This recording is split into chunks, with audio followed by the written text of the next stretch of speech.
aka, seriozno O'zbekistonda aytaylik 300 mingta odam tradingga o'qigan bo'lsa charchadi, logichno charchadi. Grafikka aniqay bo'lib turibdi. Уже aniqroq dokazать qiladigan, например, kinolarda Wall Street'da ko'rgansiz, stakan lentada ishlashadi, zayavkani orqasidan qulashadi. Kim покупка qilyapti, kim sotyapti, shuni ortidan ergashishadi. Bizda bu narsa yo'q, tushuncha yo'q даже. Bizda grafik bor, liniya bor, bunaqasiga shundan atkat qildi, ketdi, boshqa bo'ldi. Unga asos yo'q-da. Logichni o'ylab qarasiz. Например, tasavvur qiling, bitta Zones SNRda bay beryapti, klassika bay beryapti, SMC bay beryapti, bitta zonani belgilaysiz.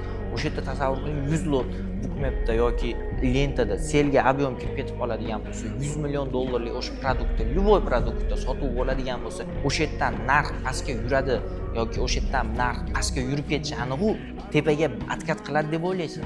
Yo'q, shu narsani bilmaydi aka. Shuncha rezultat qilgan bo'lsam, aka, например, aytaylik, mashina oldim, uy oldim, boshqa bo'ldi. Misol bitta mashina olmadim, 2-3 talab oldim. Hammasini shu narsani o'rgangandan keyin, ya'ni qo'lim o'g'il bola gap, shu narsani o'rgangandan keyin qo'lim shu tradingda bir ikki so'm tushadi.